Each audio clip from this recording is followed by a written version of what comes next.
자, 오늘은 유초동부 주일학교 우리 청소년, 우리 청년들 같이 예배를 드리고 있습니다. 우리 주일학교 아이들 집중해서 말씀 잘 듣고 또 말씀마다 아멘이라고 화답해 주시기를 바랍니다.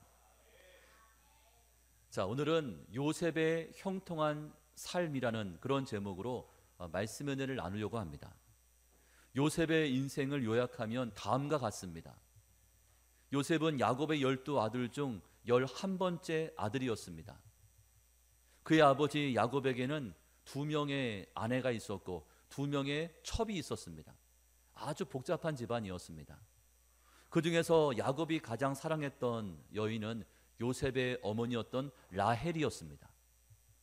하지만 불행하게도 이 라헬은 세상을 일찍 떠나게 됩니다. 일찍 죽음을 맞이했습니다. 그래서 라헬에 대한 야곱의 그 사랑이 어디로 향합니까? 라헬의 아들이었던 요셉에게로 향했습니다. 야곱은 다른 아들보다 요셉을 더 사랑하였죠. 이제 어머니를 잃었던 그 요셉을 더 마음에 품었습니다. 더 챙겼습니다. 이처럼 요셉은 아버지의 특별한 사랑을 받았습니다. 자, 그러나 다른 형제들 눈에는 아버지의 사랑을 독차지하고 있는 요셉이 곱게 보일 리가 없습니다. 그런 형제들과의 갈등으로 말미암아 요셉에게 고난이 찾아왔습니다. 결국 요셉은 형들이 파놓은 함정에 빠지게 되었고 애굽의 노예로 팔려가게 됩니다. 그로부터 요셉은 무려 13년 동안이나 애굽에서 종살이를 하고 또 억울한 누명까지 쓰고 감옥에서 옥살이를 해야만 했습니다. 그러다가 그의 나이 30 되었을 때 당시 애굽의 왕이었던 바로의 꿈을 해석해 주게 되었고 그것을 계기로 해서 애굽의 총리 자리까지 오르게 됩니다. 총리가 된 요셉은 7년의 풍년이 있는 동안 곡식을 잘 비축해 두었다가 이어서 찾아온 7년의 흉년을 잘 대비했습니다. 이 과정에서 요셉은 고향에 살던 가족들을 가뭄의 위기로부터 건져주었고 그들을 애굽의 비옥한 땅 고센 땅으로 이주를 시켰습니다. 이 모든 일은 요셉을 통해서 히브리 민족을 구원하시고자 했던 하나님의 선한 계획이었습니다. 하나님의 계획대로 히브리 민족은 흉년을 피하여 애굽 땅에 살게 됩니다. 자, 여기까지가 요셉의 인생이었습니다. 오늘 본문 창세기 39장에는 요셉의 인생 가운데 가장 힘들었던 순간들, 또 한편으로 보면 가장 은혜가 되었던 내용들이 요 39장 말씀들에 기록되고 있습니다. 자, 요셉은 애굽의 노예로 팔려가서 종살이를 하고 또한 감옥에 갇혀 감옥살이까지 하게 되었는데, 자, 그럼에도 그의 삶이 은혜가 되었던 까닭은 하나님이 요셉과 함께 하셨고 요셉을 형통케 하셨다고 말씀하기 때문입니다. 그러므로 요셉의 삶을 한마디로 요약하면 요셉의 삶은 형통한 삶이었다. 이게 요셉에 대한 평가입니다. 저의 바람은 영진에 속한 모든 성도들이 요셉처럼 형통한 삶이 다 될 수 있기를 주의 이름으로 축복합니다. 자, 2절과 3절이 그 내용이죠. 우리 2절 3절 우리 보면서 같이 읽습니다.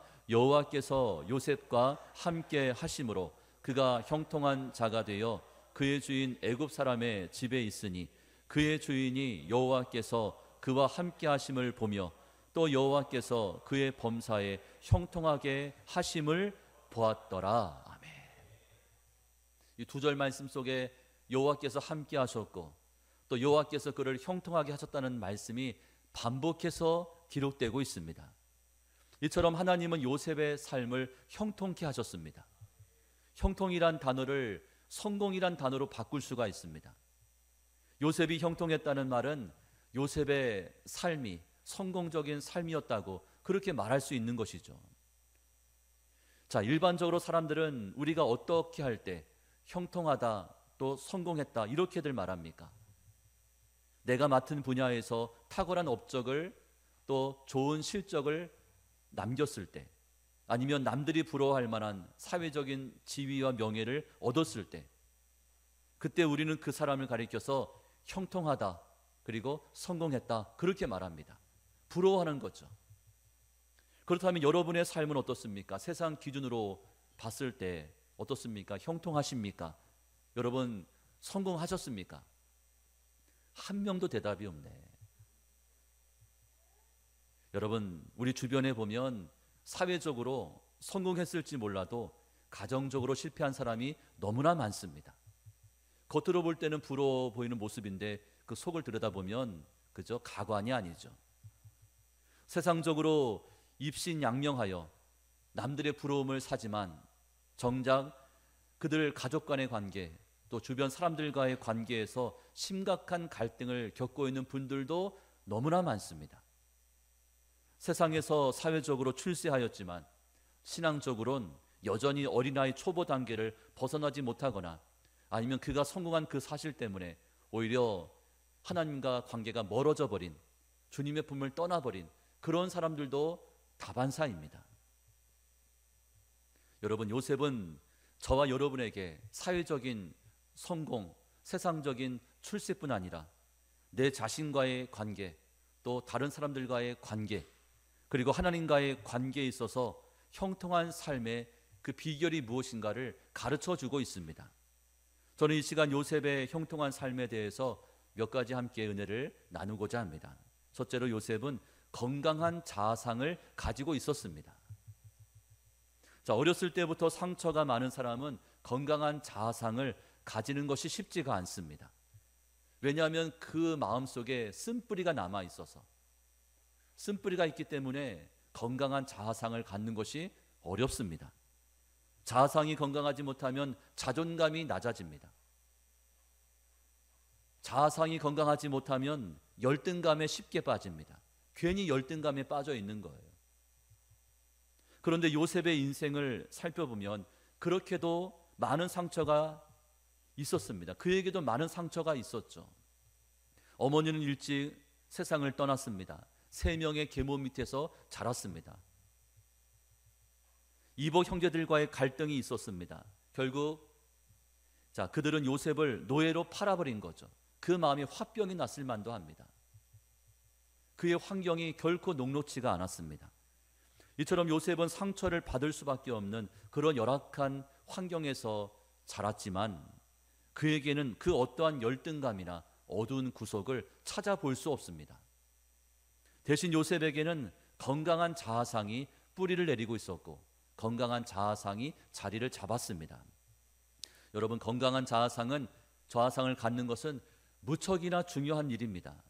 아무리 환경이 좋다 해도 자아상이 건강하지 못하면 불행할 수밖에 없는 것입니다. 반면 아무리 상황이 힘들다 할지라도 건강한 자아상을 가지게 되면 어떤 고백합니까? 나는 행복합니다. 나는 행복한 사람입니다. 라는 그런 고백을 하게 되는 것이죠. 더군다나 성경적인 자아상을 가진 믿음의 성도는 어떤 고백을 하게 되냐면 나를 창조하시고 나를 지으신 분이 하나님이시기 때문에 나는 하나님의 것이므로 내 인생은 하나님이 책임져 주신다. 나는 반드시 승리할 것이다. 나는 참 복 있는 사람이다. 그리 아니하실지라도 나는 하나님께 감사한다. 그런 고백을 할 수가 있는 것입니다. 또한 예수님은 십자가 위에서 당신의 피값으로 우리의 죄값을 속량해 주셨기 때문에 저와 여러분의 값어치는 얼마짜리입니까? 예수님짜리입니다. 대방마트에 가면 이렇게 상품 종류별로 이렇게 진열대 위에 그 물건들이 진열되어 있습니다. 그리고 각 그 물건들마다 뭐가 붙어 있습니까? 가격표가 붙어 있어요. 가격표가 이건 얼마짜리, 이건 얼마짜리 물건, 이건 얼마짜리. 가격표가 다 붙어 있습니다. 저희는 얼마짜리입니까? 예수님짜리입니다. 왜냐하면 예수님께서 당신의 피값으로 저희를 사셨기 때문에 그 값을 지불하는 것이 예수님의 피값입니다. 그러므로 저희들은 예수님만큼의 값어치가 있는 것이죠. 여러분, 저희의 겉모습은, 우리의 상황들은, 형편들은 결코 여유롭지가 않고 열악하다 할지라도 낙심할 필요가 없는 까닭인 내가 예수님짜리이고 예수님만큼의 값어치가 있는 그런 존귀한 자이기 때문입니다. 믿으십니까? 아멘. 여러분, 존귀한 자로서 결코 낙심하지 말고 그저 어깨 힘주고 자신감 가지고 나그네 인생길을 멋지게 살아낼 수 있기를 축복합니다. 여러분, 요셉이 건강한 자아상을 가질 수 있었던 이유가 무엇일까요? 열악한 환경이었는데 그 어린 나이에 그런 환경 속에서 건강한 자아상 갖는 것이 쉽지 않았을 텐데 어떻게 그가 그 상황을 이겨낼 수 있었습니까?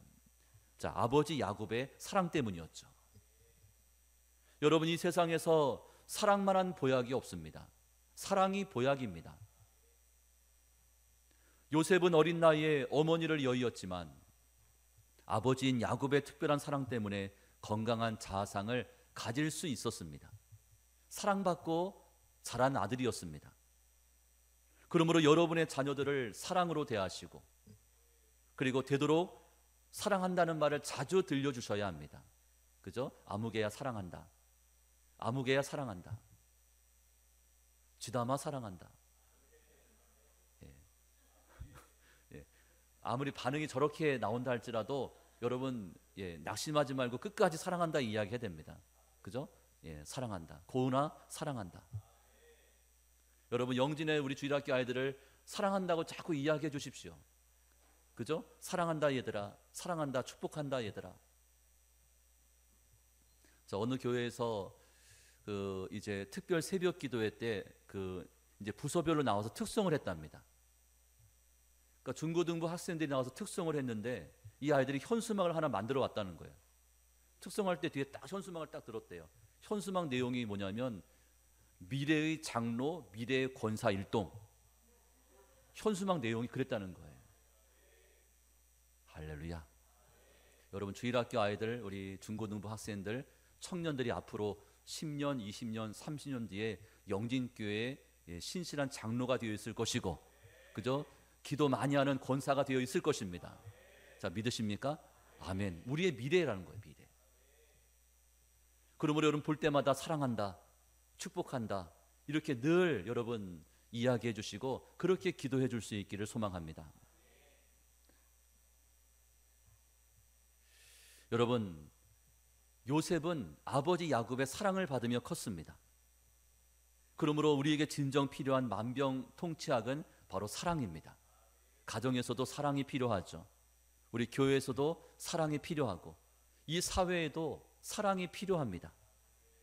요셉의 건강한 자아상이 가능했던 두 번째 이유는 요셉은 어렸을 때부터 삶의 목표가 분명했기 때문입니다.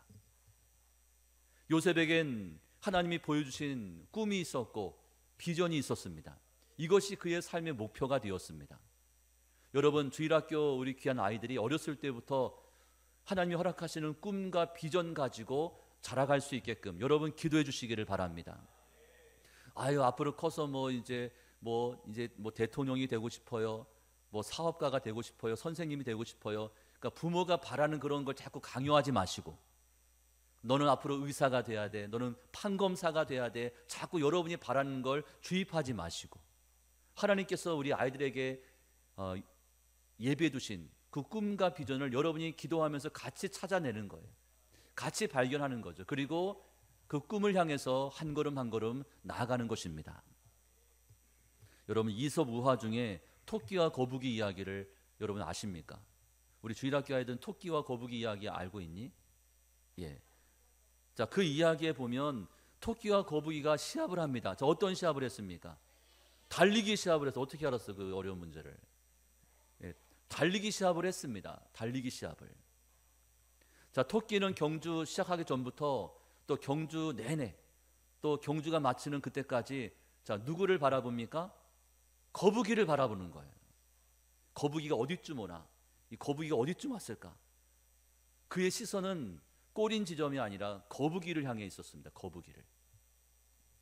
그러다 방심하게 되었죠. 나무 밑에서 거북이가 올 때까지 쉬고 있다가 그만 잠이 들고 맙니다. 반면 거북이는 토끼를 바라보지 않았습니다.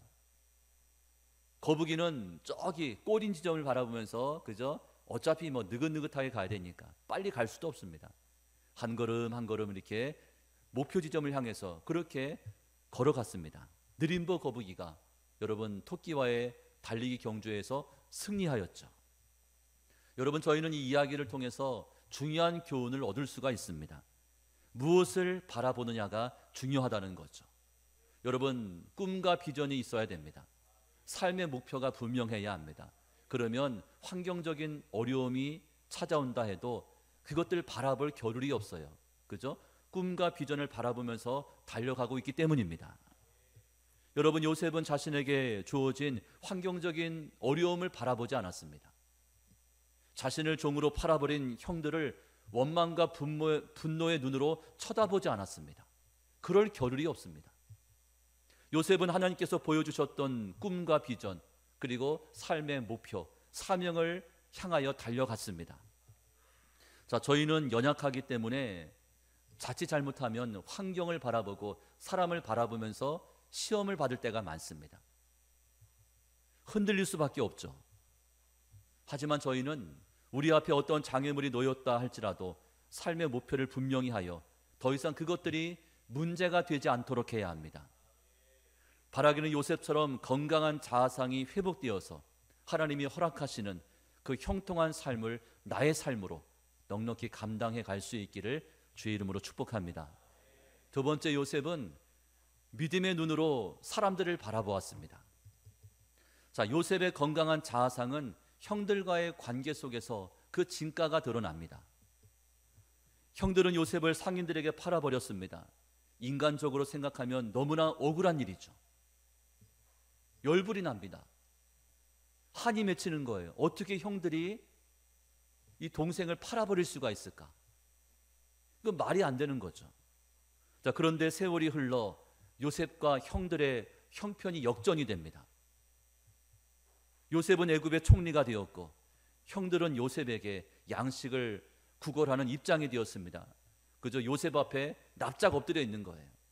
왜냐하면 양식을 받아가지 못하면 집안 전체가 다 굶어 죽기 때문에 양식을 얻기 위해서 요셉 앞에 무릎을 꿇었죠. 꿈대로 된 거예요.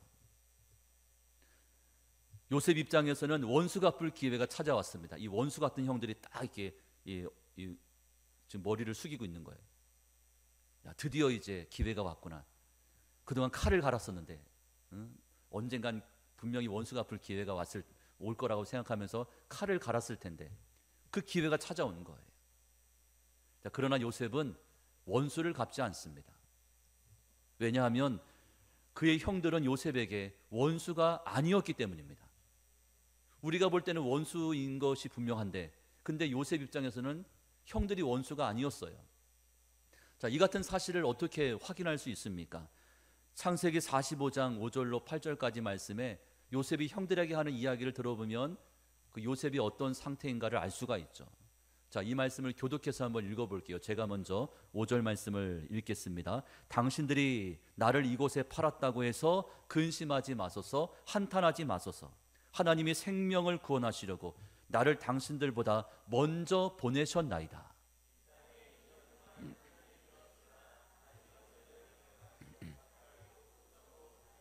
하나님이 큰 구원으로 당신들의 생명을 보존하고 당신들의 후손을 세상에 두시려고 나를 당신들보다 먼저 보내셨나니 그런즉 나를 이리로 보낸 이는 당신들이 아니요 하나님이시라. 하나님이 나를 바로에게 아버지로 삼으시고 그 온 집에 주로 삼으시며 애굽 온 땅의 통치자로 삼으셨나이다. 아멘. 자, 믿습니까? 아멘. 내가 애굽의 종으로 팔려왔고 또 종살이도 했고 애굽의 총리 자리에 올랐던 것은 이때를 위함이라. 형들이 나를 애굽에 팔아버린 것이 아니라 하나님께서 형들의 손을 통해서 나를 애굽에 먼저 보내신 겁니다. 그 고백을 요셉이 하고 있는 거예요. 이 원수 같은 놈들아 이렇게 이야기한 게 아니라. 여러분, 저희 주변 사람들을 대할 때 단지 사적인 마음으로 또 이해관계로만 바라보지 마십시오. 하나님은 우리 인생 가운데 간섭하고 계시고 또 우리 인생 가운데 우연히 벌어진 일이 뭐가 있겠습니까? 하나님의 계획하심 속에서 모든 것들이 지금까지 진행되어 왔고 앞으로도 하나님의 계획하심 가운데 우리의 걸음을 앞서 인도하실 터인데 그 과정에 우연이 어디 있겠습니까? 하나님의 뜻이 있어서 하나님의 계획이 있어서 현재 그 사람을 내 곁에 두셨구나. 그죠? 그 사람을 나에게 허락하신 이유가 있구나. 나와의 갈등이 빚어지게 되고 또 나에게 도움을 주기도 하고 그런 사람들을 내 곁에 두신 까닭이 있겠구나. 나의 사적인 관점으로 보는 게 아니라 믿음의 눈으로 바라보는 겁니다. 하나님의 입장에서 바라보는 거예요. 하나님이 과연 이 사람을 통해서 나에게 어떤 걸 원하실까? 여러분, 드라마나 영화에는 주인공을 중심으로 많은 등장인물들이 있습니다. 조연급도 있고 또 엑스트라도 있습니다. 이들이 자기 역할이 없습니까? 자기 역할들이 다 있는 거예요. 작가나 아니면 연출가들은 이 모든 것들을 다 머릿속에 다 집어넣고 그 등장 배우들을 다 정합니다. 그리고 주인공을 중심으로 모든 것들이 이루어지는 거죠. 그 가운데는 악역을 맡은 사람도 있고 또 좋은 역할을 맡은 그런 등장인물들도 있습니다. 그 모든 사람들이 자기 역할을 잘 감당해 줄 때 누가 빛을 발합니까? 주인공이 빛을 발하는 거예요. 하나님 볼 때 여러분은 여러분의 인생의 주인공이십니다. 여러분 주변에 많은 사람들을 등장시켜서 여러분을 선한 길로 인도해 가시는 중에 그 가운데는 악역을 맡은 사람도 있고 그다음에 좋은 역할을 맡은 사람도 분명히 여러분의 인생 가운데 하나님이 보내시기도 하겠죠. 그러므로 그들을 바라볼 때 요셉 같은 마음으로 바라보는 거예요. 이때를 위해서 당신을 나를 먼저 보내신 거라고. 근심하지 마소서, 한탄하지 마소서. 그런 입장, 그런 관점을 갖는 것은 너무나 중요합니다. 세 번째, 요셉은 하나님과의 관계에서도 친밀한 관계를 유지하고 있었습니다. 성공적인 관계를 맺었습니다. 자, 우리가 세상에서 형통하고 성공했다 할지라도 하나님과의 관계가 틀어지면, 하나님과의 관계가 막혀버리면 그 사람은 성공한 것처럼 보이지만 실상은 실패한 것과 다름이 없습니다. 하나님과는 꽉 막혀 있는데 세상으로는 활짝 열려 있다. 그 문제이지 않습니까? 요셉이 하나님과의 관계에서 성공했다는 증거가 무엇입니까? 우리 23절에 있는 말씀인데 우리 23절 우리 주일학교에서 한번 읽어보자. 주일학교 간수장은 자 시작.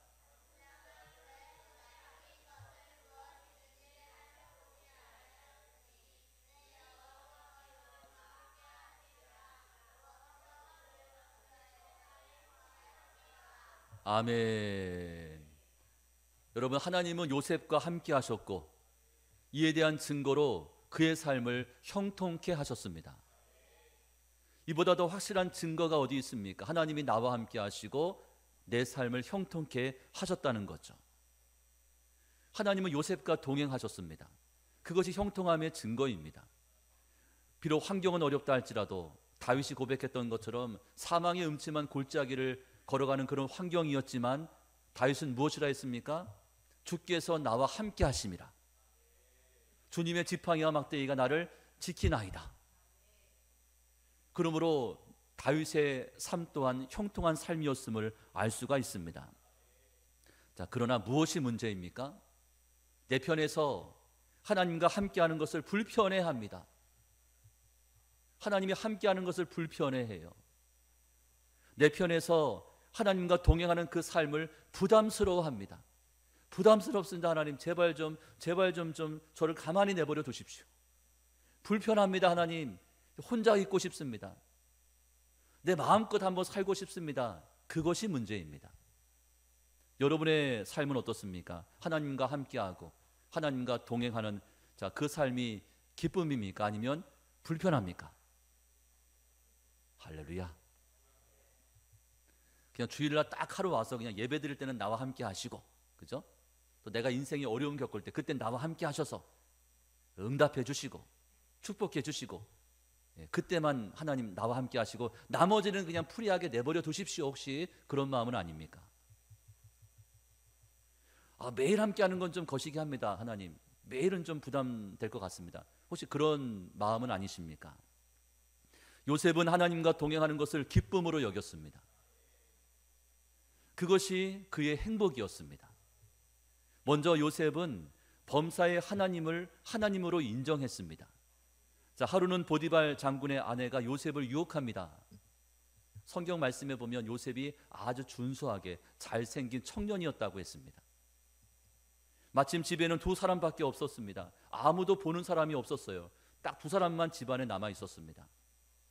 요셉이 마음만 먹으면 얼마든지 그 여인을 취할 수도 있는 그런 상황이었습니다. 하지만 요셉은 하나님의 불꽃 같은 눈동자를 의식하고 있었죠. 그때뿐이었겠습니까? 날마다 그러했습니다. 이것을 신전의식이라고 이야기합니다. 하나님이 나를 지켜보고 있구나, 나와 함께 하시구나, 그런 의식입니다. 이것은 하나님을 하나님으로 인정해 드리는 성도의 기본적인 마음의 자세이고 삶의 태도입니다. 내가 지금 혼자 있는 것이 아니라 하나님이 나를 지켜보고 있구나, 나와 함께 하시는구나, 그러므로 내가 죄를 범할 수 없다. 이것이 성도의 마땅한 모습입니다. 자, 9절 말씀에 그 내용이 나오죠. 우리 9절 말씀 같이 읽겠습니다. 이 집에는 나보다 큰 이가 없으며 주인이 아무것도 내게 금하지 아니하였어도 금한 것은 당신뿐이니 당신은 그의 아내임이라. 그런즉 내가 어찌 이 큰 악을 행하여 하나님께 죄를 지으리까.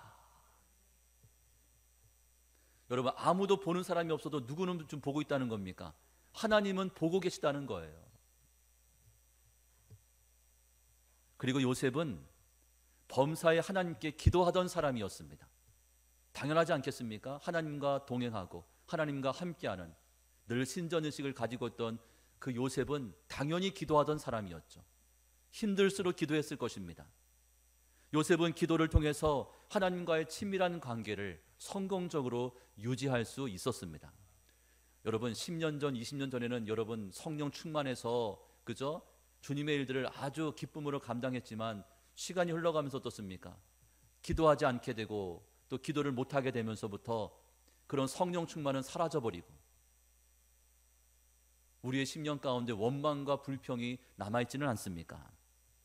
하나님은 기도하는 요셉과 함께 하시면서 그에게 신령한 일들을 보여주시고 들려주셨습니다.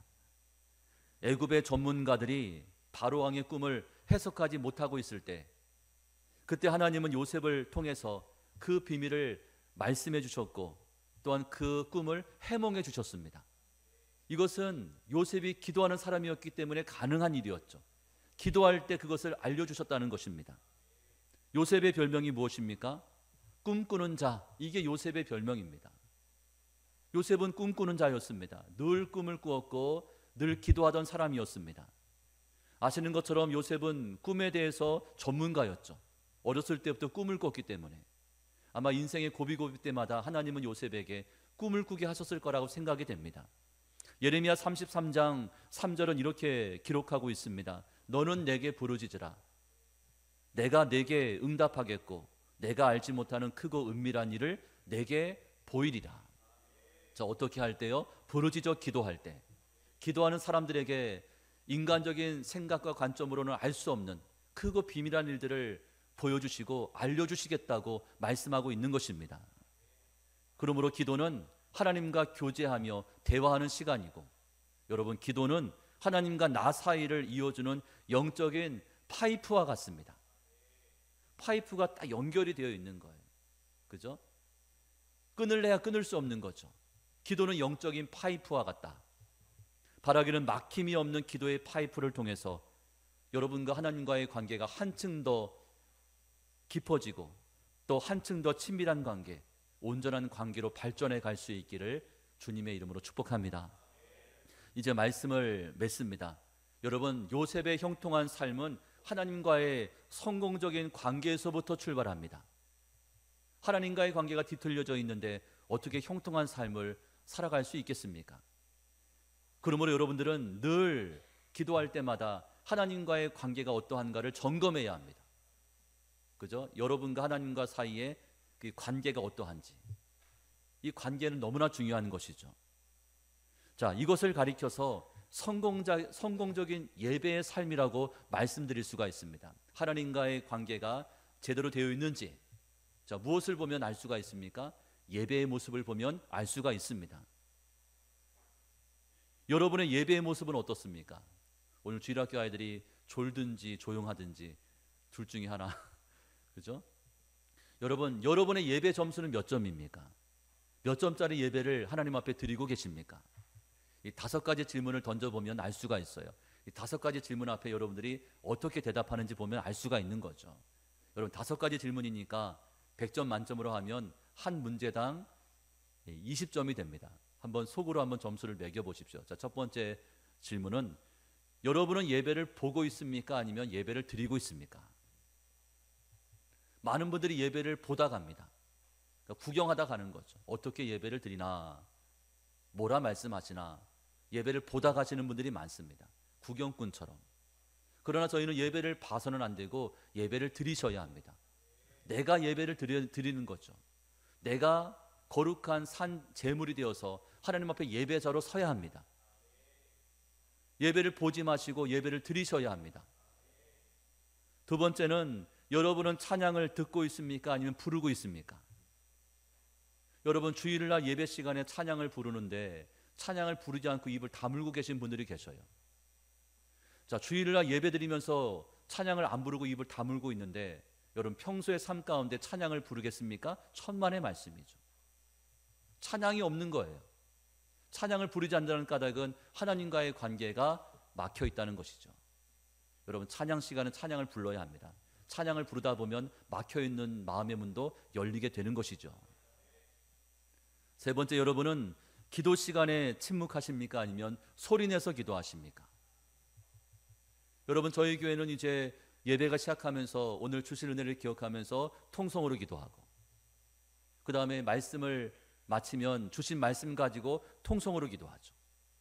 근데 그 기도할 때 보면 기도를 안 하십니다. 침묵하셔요. 여러분 예배 시간에 기도하지 않는 분이 어떻게 평상시에 기도한다고 장담할 수 있겠습니까? 기도하지 않는 거죠. 여러분 예배 시간에는 소리내서 기도하셔야 됩니다. 기도하면서 다시금 영적으로 깨어나야 됩니다. 기도하는 사람이 성공적인 예배를 드리는 사람입니다. 네 번째는 여러분은 설교 시간에 졸고 있습니까? 아니면 주시는 말씀 앞에 아멘으로 화답하십니까? 자, 눈은 말똥말똥 뜨고 있는데 자, 존다는 것은 이 생각이 딴 데가 있는 거예요. 쳐다는 보고 있어요. 저를 이렇게 보고 계셔. 근데 보고만 계시는 거지. 그 생각은 다른 데 지금 뭐 오만 대를 돌아다니고 있는 거라. 그게 영적으로 졸고 있는 거예요. 꾸벅꾸벅 조는 것만이 조는 게 아니죠. 설교 시간에 설교 말씀을 듣지는 않고 다른 거를 합니다. 핸드폰을 들여다보거나, 그죠? 뭐 다른 거를 막 읽어 내려간다든지. 주시는 그 말씀 앞에 집중하는 겁니다. 그리고 말씀이 떨어지면 아멘 하면서 나의 말씀으로 받으셔야 합니다. 아멘이 어떤 뜻이 있습니까? 맞습니다. 그 말씀에 전적으로 동의합니다. 저도 그렇게 살겠습니다. 그런 뜻을 가지고 있는 단어가 아멘인데, 아멘이 없다는 것은 저 무슨 뜻입니까? 저는 그 말씀에 동의하지 않습니다. 그렇게 살지 않겠습니다. 이것을 스스로 보여주는 거예요. 여러분 말씀 앞에 아멘, 그 말씀 앞에 아멘으로 화답하며 그 말씀을 여러분의 말씀으로 받을 수 있기를 축복합니다. 자, 지금도 아멘 안 하고 입을 꾹 다물고 계신 분은 목사님 그건 아닙니다. 내 생각에는 그거 아닌 것 같습니다. 그건 여러분의 생각이죠. 여러분 아멘을 회복할 수 있기를 축복합니다. 주일학교 축복합니다. 할렐루야, 할렐루야, 할렐루야. 주여, 한 3번은 해야 정신을 차리죠. 예. 여러분 온전한 예배의 요소는 크게 4가지입니다. 온전한 예배는 찬양과 기도, 그리고 말씀과 예물입니다. 이 4가지 요소를 가지고 하나님 앞에 영과 진리로 예배를 드리는 거예요. 예배 시간에 찬양과 기도가 들어가죠. 그리고 말씀과 예물 시간이 항상 있습니다. 이것을 기억해야 합니다. 빈손으로 하나님 앞에 나오지 마시고, 하나님 앞에 제사를 드리고 예배를 드림에 있어서 빈손으로 나오지 마시고 마음을 담아서 예물을 준비해야 합니다. 이것이 예배자의 마땅한 모습입니다. 바라기는 성공적인 예배를 통해서 하나님과의 관계가 더 친밀해지고, 그래서 요셉에게 임했던 형통한 삶의 열매와 증거들이 바로 여러분의 삶의 열매와 증거들이 될 수 있기를 주님의 이름으로 축원합니다. 아멘.